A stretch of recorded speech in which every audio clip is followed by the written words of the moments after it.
Hi everyone, I'm Mingyi, a third-year PhD student from the management department.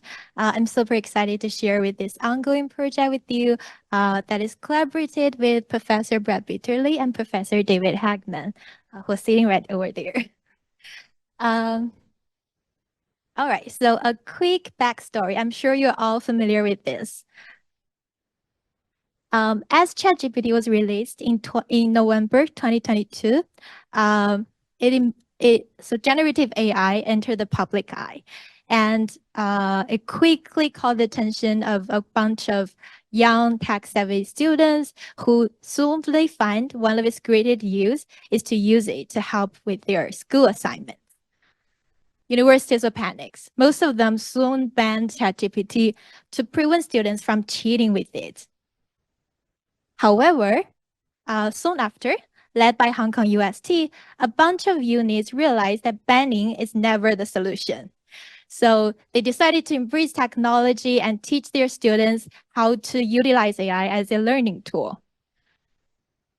As students gradually understand and master AI as a learning technology, how to properly use AI to help faculties to reduce their workload is on this slowly moving path. However, we all know that generative AI definitely have vast potential in helping with professors, let's see, help them with their grading task, especially in these stressful final seasons, as it can generate those decent feedback in a short period of time. However, just as professors will judge students who use AI to write essays, students could probably equally negatively judge professors using generative AI to provide feedback to them. That's the question we really need to think about, like, because it might have serious consequences on, like, see students losing trust in these professors, and also probably harm their perception of the quality of education. Oh, so actually, this is a paper that got recently got accepted by Journal of Applied Psychology. I attach it here for reference in case you're interested in it. So actually, about 3 years ago, when I started my grad school in management, I was fascinated by the popularity of AI management, and the tendency where AI is actually replacing some traditional human positions and make executive decisions. So even though like generative AI as evaluators is a quite new topic in education, this AI management practice has long been put into use in management area for several times. And during the research, I realized that in order to understand employees' trust and acceptance of those AI-powered management system, we need to understand them not as the user of the technology, but as the ones being subservient to AI decisions. Similar in classroom settings, when we talk about professors using AI technology to assist them with this grading task, we not only need to talk about professors' perceived accuracy and appropriateness of those AI feedback, we also need to consider students' perceptions who are being subject to these AI decisions. They might be more sensitive to the like emotional capability and warmth of these AI evaluators. So for today, I'd like to take a step back and take you back to the conclusions that we found in the past 2 years in the management area, and then show you how they can be generalized into the area of education. For starters, I'd like to talk about AI management. AI management can be referred as AI taking on executive responsibilities and making decisions that might influence employees, job candidates, and other targeted individuals. For example, Amazon has been using AI to set daily quota for its warehouse line employees. Meituan, a Chinese delivery company, used AI to conduct performance management for these delivery riders. And also AI interview, of course. It has been widely adopted by Unilever, Mars, and many other well-known companies. While companies highly praise the potential of AI management, it has received backlash from both its employees and the public. Well, Amazon employees have to pee in their water bottle because they didn't have enough time to go to the restroom if they want to fulfill the quota set by AI. Similarly, Meituan drivers sometimes have to disobey traffic rules in order to deliver orders within the time set by AI, which leads to a series of like tragic road accidents. Media also negatively like pouncing on the negative impact that AI has brought to the work environment. Blaming it all on this new technology. And also like academic area scholars also show their serious doubts about having AI working as a supervisor. For example, Wharton professor Lindsay Cameron said, when you have an algorithm as a boss, it's a hard and at times even unforgiving supervisor. Yeah. Similarly, governments like US government and Chinese governments have started to issue laws and guidance calling for a ban on those tough AI evaluations. These academic and practical phenomenon has attracted us to think about what are the underlying potential mechanism that drives the distrust in AI management. So to further investigate trust in AI management, we mainly refer to this theoretical model, the ABI model, proposed by Mayer in 1995. So this model suggests our trust in the other person depends on our perceived ability, benevolence, and integrity in him or her. In other words, if we trust the other, if we perceive the other person to have a higher level of ability, benevolence, and integrity, we're more likely to trust them. Well, to apply this model to AI management, we can think about the perceived ability, benevolence, and integrity of AI managers, or broadly speaking, AI evaluators. This is the model we proposed. To think about AI management, if we want to go down the path of perceived ability, we all are familiar with like AI's great capability that's demonstrated in many domains. For example, it beats human in chess, Go, and poker. Also, like research of algorithm appreciation by Jennifer Locke also suggested that when we have a choice, we sometimes tend to rely more on algorithm advice than human advice. So ability is definitely not the path to explain our distrust in AI management. Integrity is unlikely to be the path as well because AI has demonstrated consistency by following a set of pre-decided rules. Also suggested by Nathan Foss' work, we actually prefer AI monitoring system than human monitoring system because algorithms don't judge. Therefore, benevolence seems to be the most promising path because AI is inherently no human. They don't have the capability to experience, understand, or express emotions as humans do. That's why they are likely to be perceived as unbenevolent and which might harm our trust in it. So this is our model. We wanted to look further into the lack of benevolence, the lack of perceived benevolence in AI evaluators, which might be the underlying cause of our mistrust of AI management. I'd like to go through 5 studies actually today.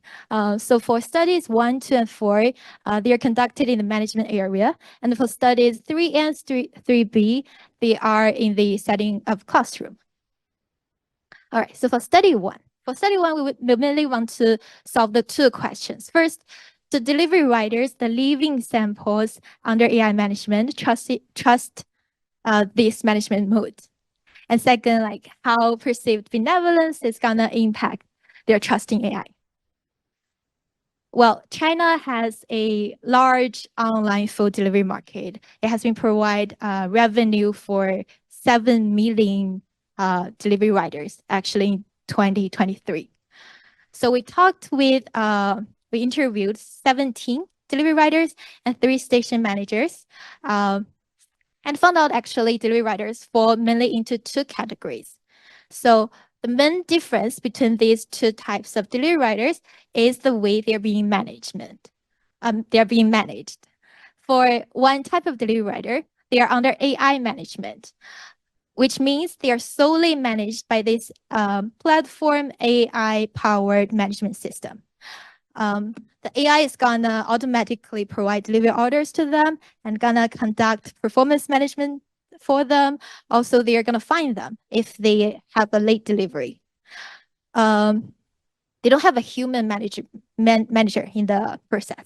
While the other group of delivery rider, they not only have the AI management system, but they are also assisted by this human station manager. So like the other group, they are also automatically provided orders by the AI system, conducted performance by the AI system, but they have this human manager to have morning meetings with them to provide these technological and psychological training for them. And this human manager will also coordinate with the AI system for their performance management and also like order assignment. So the human manager will appeal unreasonable fines for them. In order to control for the differences between the two types of riders, other than the presence of the human manager, we collected 17 control variables. For example, we controlled for which platform they work for, say Meituan or LLM or others. And we also control for their job autonomy. It's like to what extent do they feel free that they can complete which order they want to complete, and to what extent they feel free that they can control for how many hours they want to work per day. So all these control variables is gonna affect their readings of the management that is not due to the presence of a human manager. So this is how the survey looks. We designed it to fit in one piece of paper back and forth for the delivery riders to be completed in 3 minutes or less. And we sent out surveys to delivery riders in two main Chinese cities, Shenzhen and Linyi. We just asked them to fill in the survey for us in exchange for a bottle of cold soda. So we collected 400 surveys during the summer. And here is the result. We can find that compared with AI management, those riders under AI plus human management perceive the platform management to be higher in ability, benevolence, integrity, and trust. After controlling without controls, we can find that benevolence is the main driver behind the mistrust. So in summarize, in study one, we find that delivery riders under AI management trusted platform management less than delivery riders under AI plus human management, and this was largely driven by lower perceived benevolence for the AI management.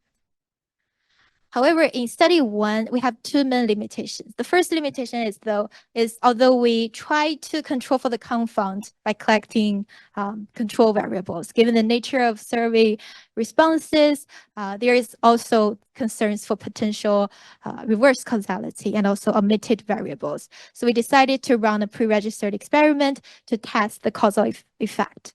And the second, given that we need to be consistent between both conditions. So we collected their perceptions on the platform management rather than on the manager. So we fixed those two limitations in our study one. First, we run a replication study, replicate the scenario in a pre-registered experiment, and we also manipulate the framing of whether it's you are evaluating the management or you are evaluating the manager. So we have a 2x2 study design here. Specifically, we gave participants the scenario, ask them to imagine that they're working as a delivery rider for company X. Their job is to pick up customer orders for a restaurant and deliver them. And their manager, AI or human, will oversee their performance. After the scenario, we just ask the participant to rate the company X's management or manager, RE, on trust, ability, benevolence, and integrity. Again, the result find that benevolence is the main drive of their distrust in AI manager, and there is no such big of effect of the framing.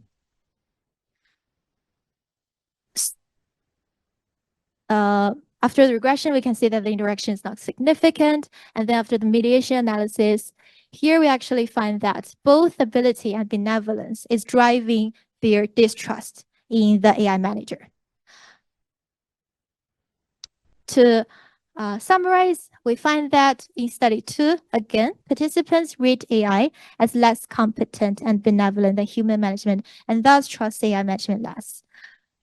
We find a conflicting result with study 1, where in study 1, we didn't find that ability is going to be the mediator driving the mistrust in AI management. But here we find both ability and benevolence is going to cause their lack of trust in AI.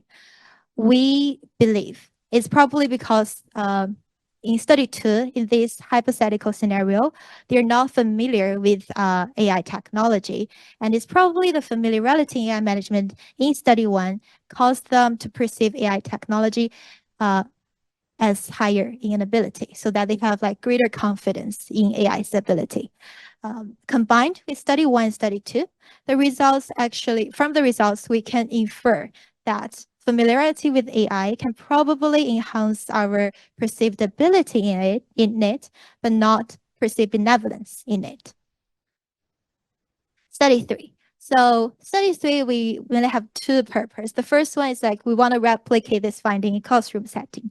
And the second one is like from study 1, we find that AI plus human is going to help increase perceived benevolence of this management mood and thus increase trust in it. So we want to test if human involved in this whole AI decision-making process is going to help its perceived warmth and then perceived trustworthiness. So we directly tested AI versus AI plus human versus human comparison groups to test this effect. Study 3A. So in the study 3A, we actually have this essay writing task. So we give participants 3 minutes to write a short essay about their biggest failure at work, and then assign them this AI or human evaluator to evaluate their work. So this can actually be seen as a simplified simulation of what's happening in the classroom, right? So we give students those essays, and then teachers are gonna read their essay, give them feedback. So in this study, after the scenario, we asked them, we collected their survey, and then we tell them they are randomly assigned to this AI group or human group. So in human group, we tell them that their essays is going to be evaluated by research assistant, and whoever rated in the top 10 will receive $3 bonus. And in the AI group, we just tell them that their essay will be evaluated by this AI-powered algorithm and also deliver the incentive manipulation. So then we ask them to rate their evaluator on this benevolence. And after that, we give them a choice. So in the human group, we told them that you can now keep your current research assistant, or you have a chance to switch to the other group and having an AI to evaluate your essay. Similarly, in the AI group, we tell them that you can switch to have a research assistant to evaluate your essay, or you can keep your current AI evaluator. So this switch or keep decision serve as a behavioral measurement of trust in this study. And the results show that in the AI group, over 35% participants choose to switch to have a human evaluator, which is significantly higher than the proportion in the human group. And after we run the analysis, we find that benevolence is significantly mediating the effect. So from study 3A, we again find a robust indirect effect of benevolence that is driving the lower trust in AI evaluator. Study 3B. So study 3B, we have 3 conditions. We want to test if human in the loop is really going to help our trust in this evaluation process. So study 3B is actually a 2-stage study. In stage 1, similar as study 3A, we have this 3-minute essay task for the online participants. We give them 3 minutes to write about an essay about that demonstrate their excellent leadership skills. And after we collected all those essays, we randomly assigned those essays into 3 conditions for feedback generation. So in the human conditions, we have those essays read by prolific evaluator to give them grade and feedback. Specifically, we hired 3 prolific evaluator for each essay to give it a grade and feedback, and then we choose the medium length feedback because it's like more comparable in the length and quality of AI feedback. And in the AI condition, we just entered all those essays into ChatGPT and generate corresponding grades and feedback based on this prompt.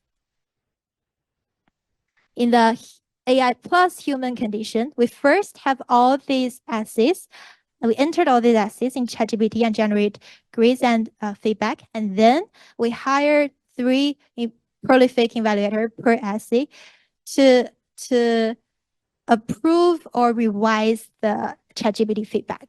Specifically, for those prolific evaluators, we just first show them the essay, then we show them the grade from ChatGPT and the feedback from ChatGPT, and we tell them that they can approve the grade and feedback from ChatGPT, or they can spend another 2 minutes to modify the grade and the feedback.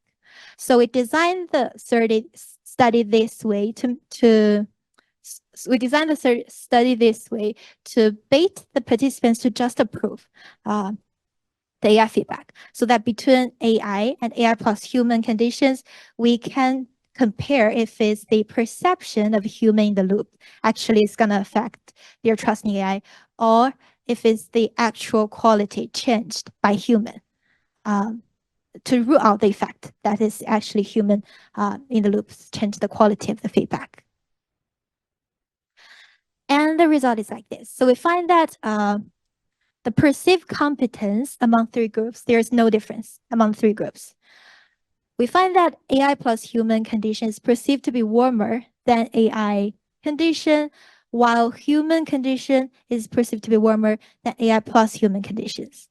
However, we find that the increased perceived warmth between AI plus human and AI is not translated to its increased trust. We find that the trust levels between AI and AI plus human groups stays the same, whereas human is significantly trusted more than the other 2 groups.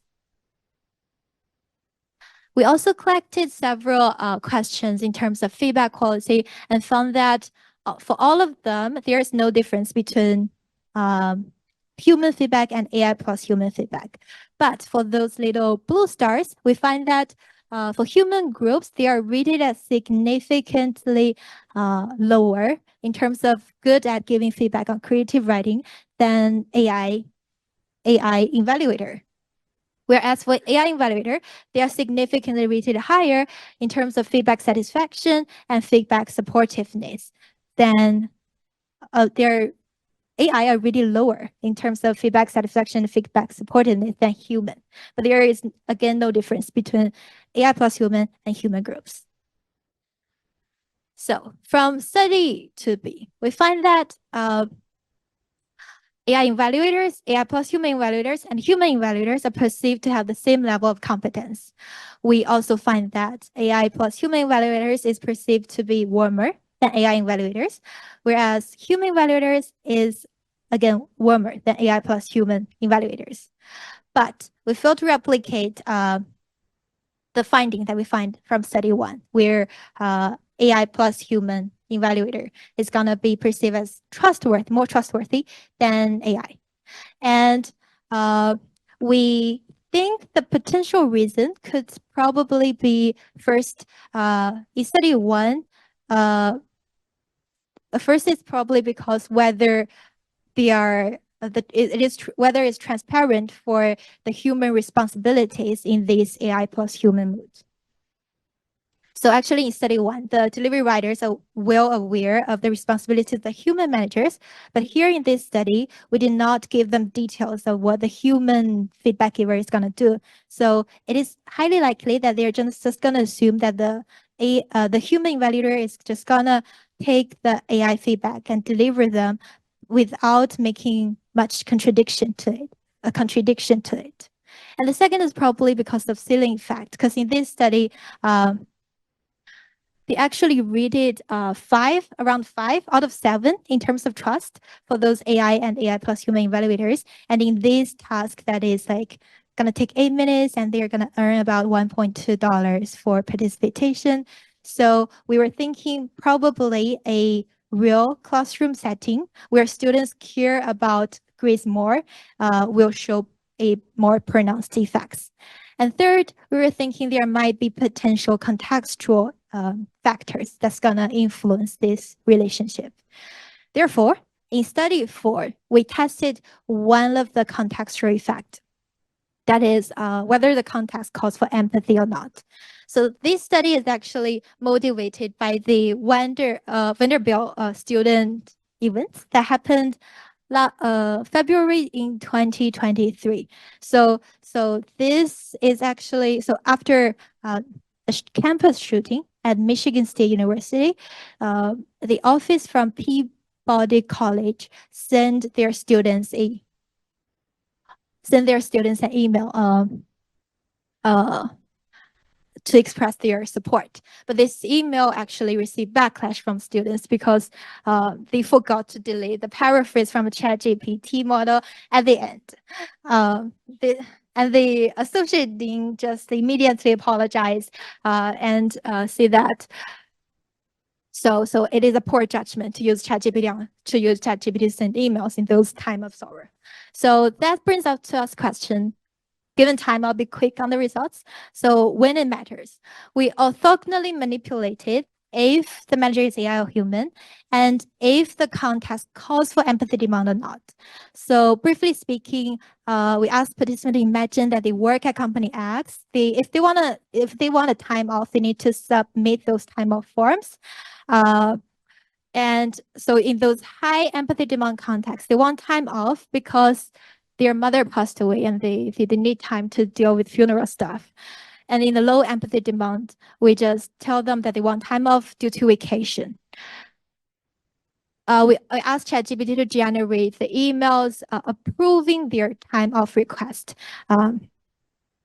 So for the left one, it's like we give ChatGPT the prompt that you are approving the employee's time off request because their mother passed away. And in the right one, we just tell them to generate this email approving their time off request. We find that. So in high empathy demand contexts, a human manager is rated as higher in ability, benevolence, integrity, and trust. But in the low empathy demand context, there is no difference between AI manager and human manager. After we run further analysis, we find that benevolence is a significant moderating mediator here, and the index is minus 0.16. To summarize, in this high empathy demand context, the greater perceived benevolence of humans has a positive effect on trust and management. And in the context which does not require empathy, a human manager and an AI manager are viewed as not significantly different in perceived benevolence and trust. A brief summary for today's workshop. So first, we find that people do not trust AI evaluator. And this effect is mediated by perceived benevolence. We also find that high empathy context calls for human evaluator. And then we find that human can add benevolence and warmth to AI. This is probably a way for future collaboration. That's it. Thank you.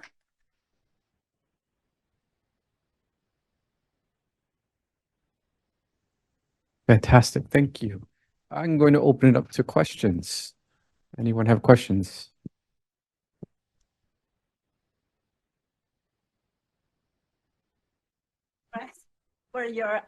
Thank you for your presentation. And I'm Sheila from CLE Center for Language Education. Because I'm curious, because human management, I'm very super understanding human management doesn't necessarily means benevolent factor involved, right? So how do you define benevolence? Especially, can you give some examples, like when you interview the Meituan deliver, so in Chinese, So what's your definition? Okay, thank you. So the benevolence definition is like we directly have it from the Mayer's theoretical paper. To put it in a simple way, high benevolence means that you have good intention for this human. You want to team up with her. He will always have you on his back.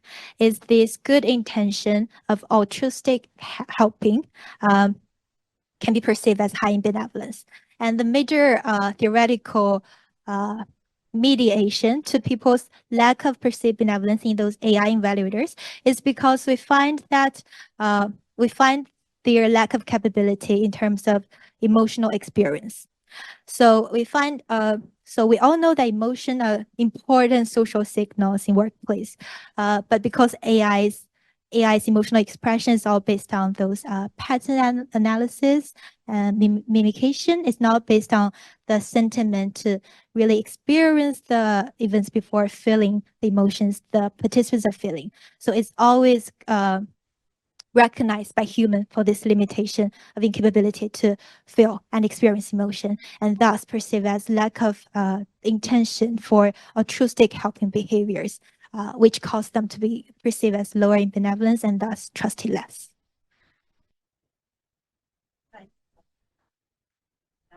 Oh.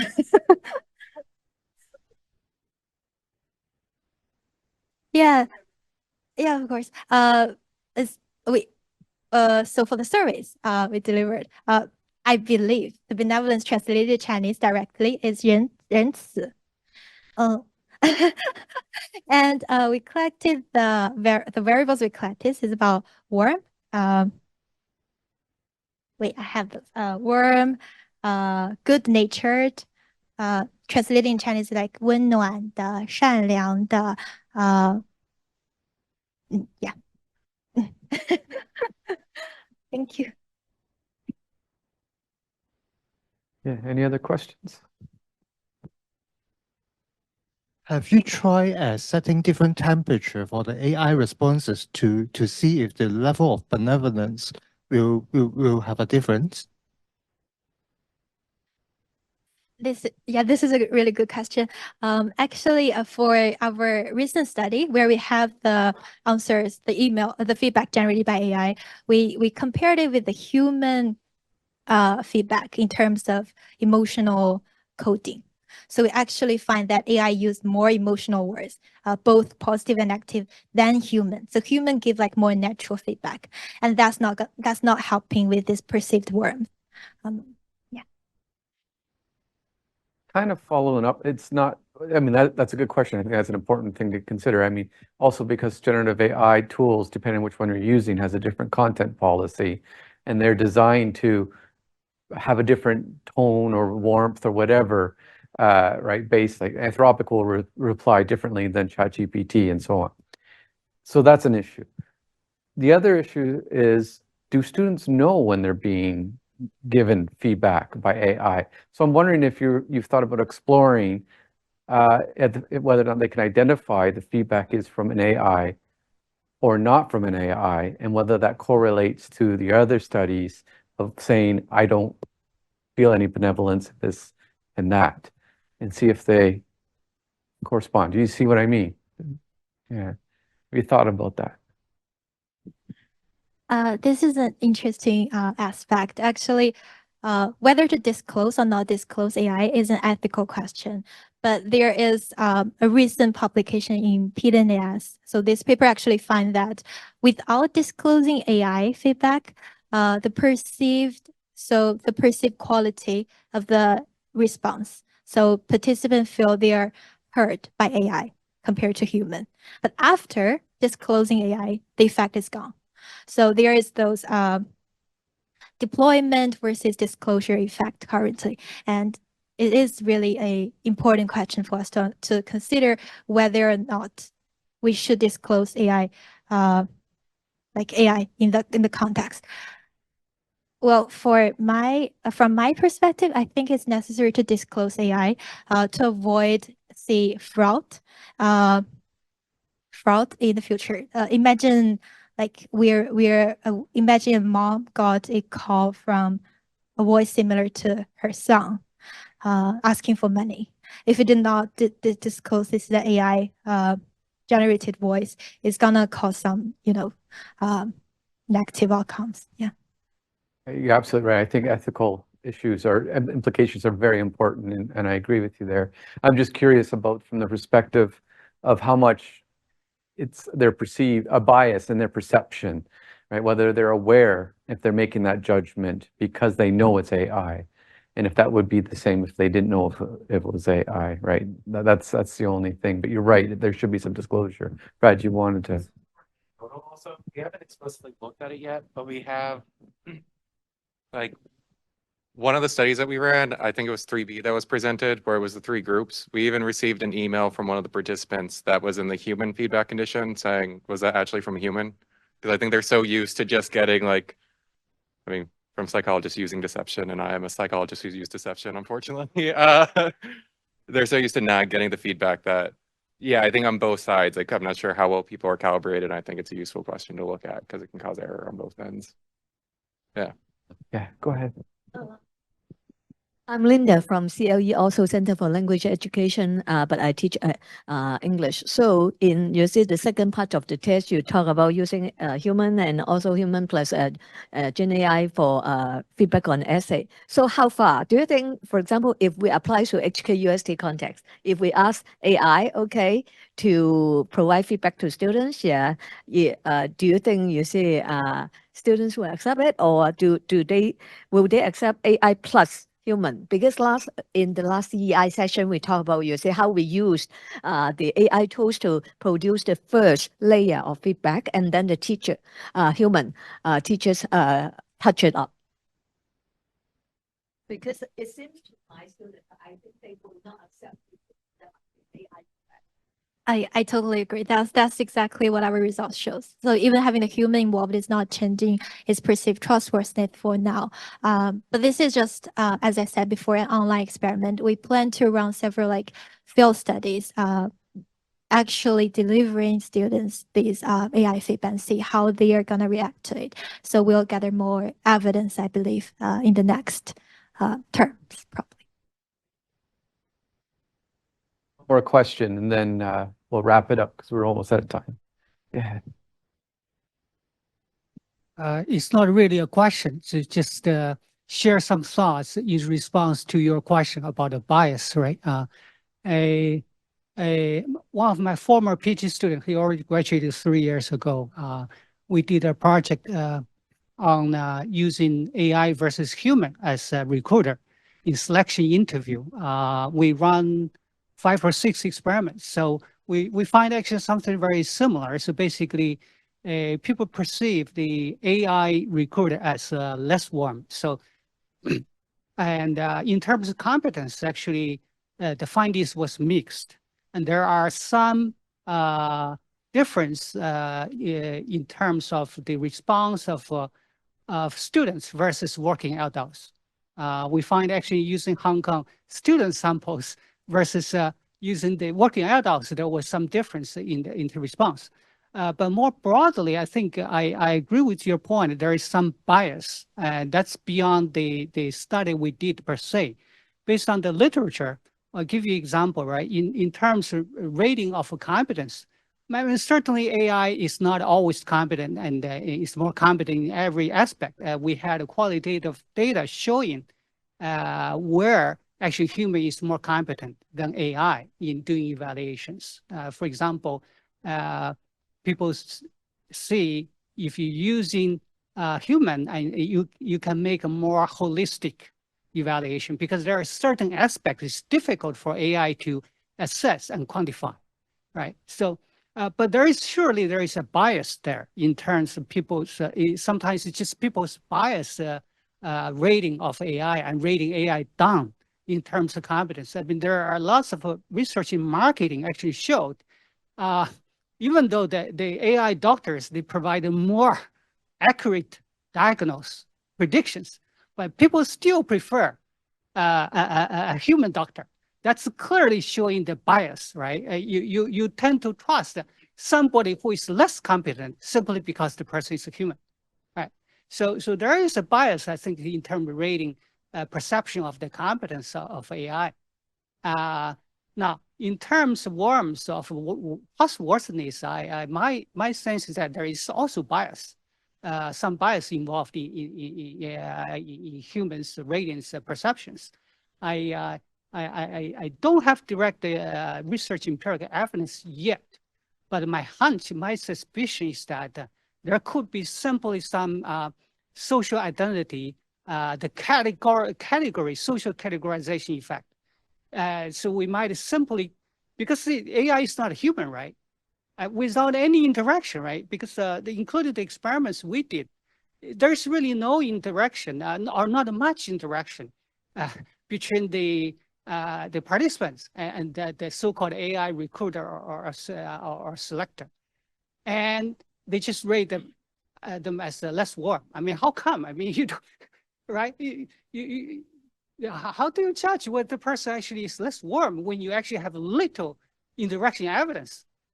So my suspicion is that, of course, need more research to back that up. It's simply a social categorization effect because you are not in my group, you are the outer group, you're not a human. And therefore, I raise you as less warm. That might be actually explaining some of the findings. Again, it's just purely my own thinking based some of the research as well as my, some of the ideas inspired by my reading of what we know from the research literature.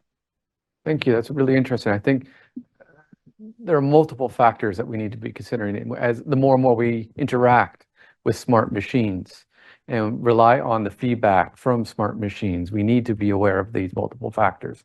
I mean, this is why I think the study that you guys are doing is really, really helpful from the perspective in education when we are looking at using these tools to give feedback.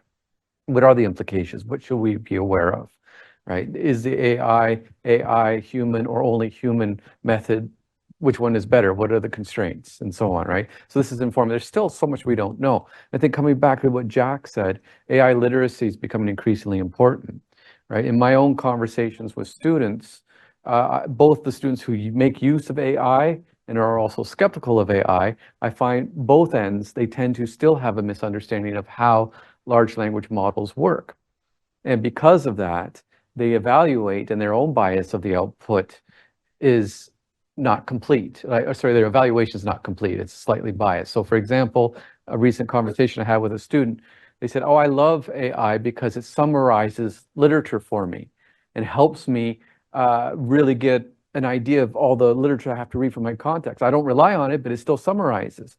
And I said, well, hold on. Do you understand how the large language model is summarizing all the papers for you? It might not put weight on the focus areas of those papers that you are interested in. It's not understanding the context on why you're reading that literature. It's just giving you a general summary, right? In a real review of literature, we have a specific reason why we're reading it, right? To evaluate the methodology, to evaluate gaps in literature, so on, so on.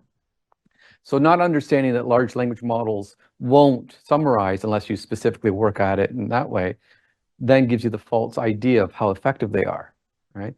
So that's an example of AI literacy, why it's becoming increasingly important, right?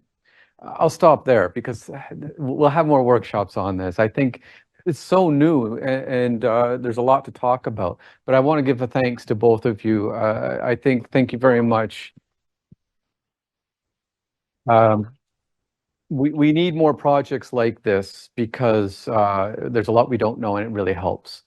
And to help us get more projects like this and to help us get more workshops like this, can you fill out this QR code? It's really not to evaluate the speakers, it's really to help us. No, it's not to evaluate you guys. You both did excellent, thank you. It's really to help us as CEI come up with ideas so that we can improve our workshops. Thank you.